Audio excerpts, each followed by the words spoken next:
In today's video, I wanted to see what would happen if humans colonized Europe for 1,000 years. I decided to start my 2 humans off in Poland so they had freedom to expand into any direction. The first empire was Chikusa, and the Adam and Eves of this world were named Lima and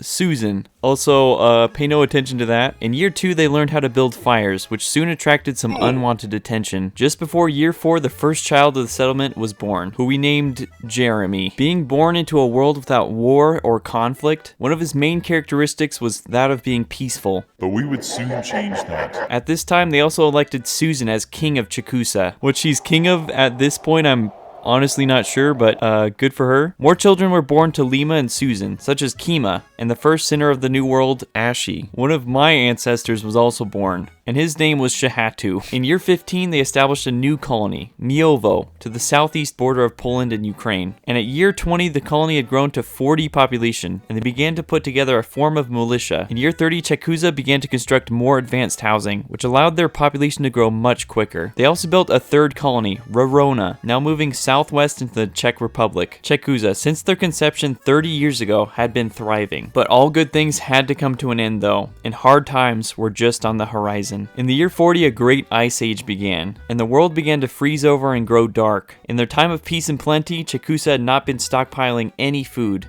and their people began to starve. And at year 50, Europe had been completely covered in ice. 31 people had died from either starvation and cold, and we still had a long ways to go before it was over. They had slightly improved their food production, but it was still nowhere near enough to feed their citizens. Even Susan was struggling just to keep herself alive. In the year 55, Chekusa hoped to start turning their food production around. Agriculture had been discovered, as well as boats that could be used for fishing. Year 70, they now occupied much of Central Europe, spanning their borders in all directions. In the year 80, 2 things happened. First, the Ice Age finally came to an end, only to be replaced by something equally as bad, and talks of a rebellion in Chekusa began. The rebellion gained a lot of traction, and in just 2 years, a few of Chekusa's colonies split off and formed their own empire, Realm of the Move, led by Ashi, and it was mother against son. A majority of the military joined the rebellion, and those loyal to Chekusa were outnumbered. At year 90, Move had captured a few of Chekusa's colonies, and soon took their capital city. Susan was also slain by the warrior Hybe. 276 had now been slain on Chekusa's side and 204 on Move's. Move's still outnumbered Chekusa's armies 2-1. In year 110, after 20 more years of fighting,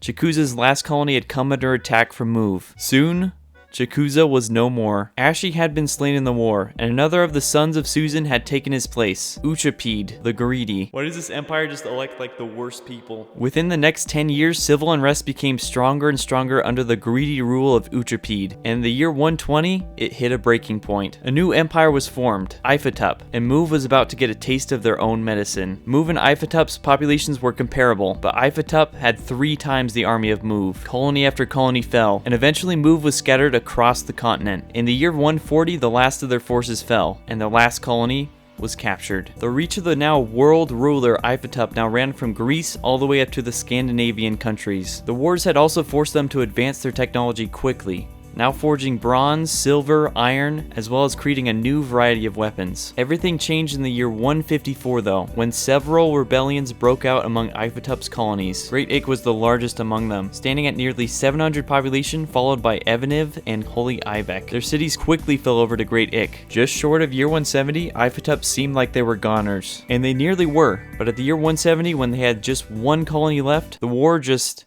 ended. Great Ik were content with the land they had taken and made peace between the 2 empires. A new alliance had also been formed between Evaniv and Holy Ibec, knowing they'd have to stick together in case Ik ever became hostile, which wasn't really too unreasonable because Ik just randomly changed their mind about Ifatup and killed them, so yeah, that happened. In year 200, a massive wildfire started in Russia and made its way into Holy Ibec, burning down many of their villages. At year 210, a new empire was formed as an offshoot of Great Ik, Great Sonic. Year 220, the fires finally subsided in Holy Ibec, and Great Sonic's rebellion was running out of steam, now only having 36 soldiers left for Ik's 320. Evaniv also stepped in to quash Great Sonic's rebellion, hoping to claim some of their land for themselves. In a year 230, they were wiped off the continent, and for 10 years Europe was at peace, until at year 240 they had a large rebellion, Kokugi. Evaniv and Ibec also went to war with Great Ik. A lot of Ik's citizens also split off from the empire at this time, forming Realm of the Tuwopo. Great Ik was now at war with the entirety of Europe. After they were split in two, the Ik Empire fell in just a matter of a few years. In the year 260, Evaniv realized they had expanded just about as far as they could, and if they wanted more land, they would have to claim it themselves. They declared war on, well, the entire continent. Despite only being one empire, they still had more soldiers than all the other empires combined. Their first target was Tewopo, which they flanked with ships and took their southern colonies by surprise. In year 275, Tewopo had managed to reclaim some of their colonies such as Italy and France, and started to actually push into Evaniv's land. Ivek had also been conquered at this time. The number of soldiers on Tewopo and Kokugi's side were starting to drop rapidly though, and soon they dropped below 300 soldiers. In the year 310, Kokugi was destroyed, and Tewopo now had exhausted all their defenses, and there was nothing left for their citizens to do but run for their lives. Year 320, the conflict was resolved, but Tewopo had now been pushed off the mainland onto the islands of Corsica and Sardinia. And yes, I had to look those up because I had no idea what these are called. Just 5 years later, Evaniv had several rebellions. Realm of the V, Great Eyelash, and Ekif. They paled in comparison to Evaniv, but it was a start. In year 330, another empire was formed, Realm of the Yitta, and this was just what the rebellion needed. Evaniv had no choice but to cut their losses and make peace with their rebel empires. But their troubles were far from over, and more land was lost to rebellions, now having to battle the new empires Yaipoth and the Okat. At this time, an alliance was formed between the four original offshoots of Evaniv, Yitta,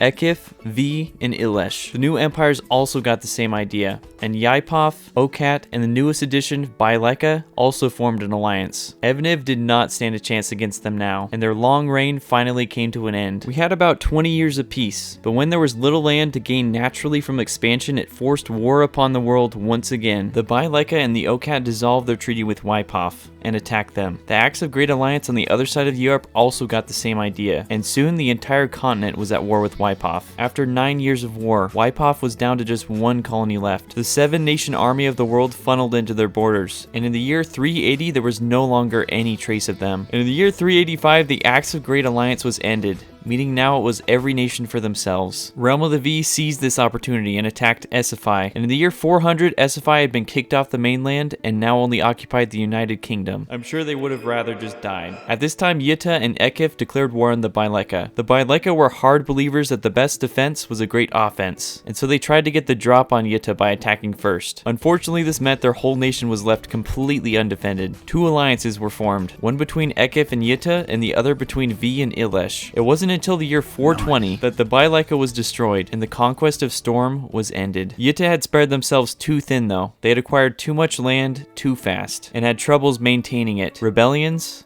were inevitable. Holy Rick was the first, followed by Realm of the Make and Meg. Holy Rick's rebellion was quickly quashed by Yitta, but Realm of the Make and Meg managed to come to some form of agreement. They even ended up being allies. Esophi, Make, and Meg joined Yitta and Ekif's alliance. V and Ilesh also remained allies. In the year 490, the world again fell into an ice age, and the two alliances of the world went to war. Realm of the V, being right in the line of fire, was quickly conquered by the Legion of Fabled alliance. The war ended in the year 520, with a treaty being signed between Ilesh and the Legion of Fabled. The alliance realized their true enemy was Yitta, who, in the battle with V, had been greedy and taken all the land they had fought so hard to claim. The alliance was dissolved, and Ilesh, Ekif, and Make went to war with Yitta. Make was the first to go. Being outnumbered and surrounded by Yitta, they couldn't possibly hold their borders for long. They now focused their efforts on Ekif, though they would not go down so easy. In year 575, 25 years after Make had been destroyed, Yitta had barely gained an inch of ground. Ekif actually managed to resist and pushed Yitta back. Meanwhile, Meg was just building colonies like right in the middle of the conflict. One thing was clear, this war was going to last a long time. More cities fell, and Meg, being chaotic as they were,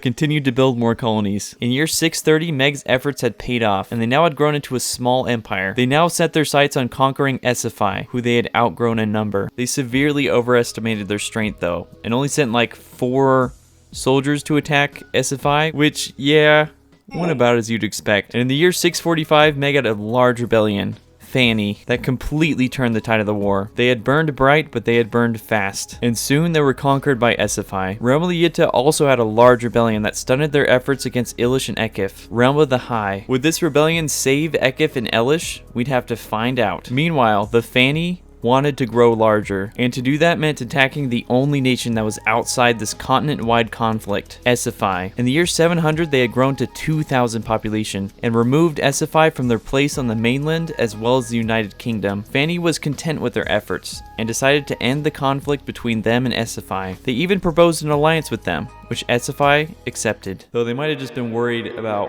what would happen if they said no. In the year 725, after 200 years of war and very little progression, not to mention 37,000 deaths, Yuta, Elish, and Ekif decided to end the war between them. They even formed an alliance, which was a little confusing, but whatever. Yuta had a new rebellion, the Chard, which allied with Fanny and declared war on Yuta's alliance. In year 775, Fanny had been reduced to occupying just the United Kingdom. With Fanny now out of the way, the Chard's day in the sun was over, and Yuta's allies now joined in the fight against them. Ekif was the one who gained the most land from this conflict, and now had grown into the largest empire in Europe. Soon, the Chard was gone, and the war over. Many empires of Europe now saw Ekif as their biggest threat, and a few of them banded together to take them down. Yuta led the charge against Ekif, while Hai and Itip supported them as best they could. And at year 850, the alliance broke into Russia, and all that remained were a few Russian colonies and the Scandinavian countries. Ekif had now dropped below 800 population, and their once ally Elish betrayed them and joined the other empires. Ekif was soon destroyed, and the war was over. In year 860, Yuta broke free from all their alliances. Would this mean war in the future? We'd have to find out. Si quickly fell, but Ozeri made peace with Yuta and ended up forging an alliance with Great Elish. In the year 915, Yuta split into yet another empire, Holy Phi, which Realm of the High conquered quickly, and now possessed a lot of land once occupied by Yuta. In year 935, a new war was started. This was between Yuta and a few of its new rebellions. Not sure why they allied with Yuta, but whatever. And Elish and Ozeri. Their numbers were comparable. That is, until Hai decided to join Ozeri and Elish's side and turn the tide of this war. Chiboku was no match for Ozeri's armies, and being surrounded by all sides, Yuta could only hold off the alliance's armies for so long. In year 960, they only had a few coastal colonies left. They were conquered in just a couple years. And after the war, Hai decided to destroy Itip for literally no good reason. I guess they just kind of wanted to. We had 25 years of peace, and at year 1000, Realm of the High stood in the lead at 6,000 population. The total world population stood at 11,500, and the total deaths over the course of 1,000 years equaled 16,000.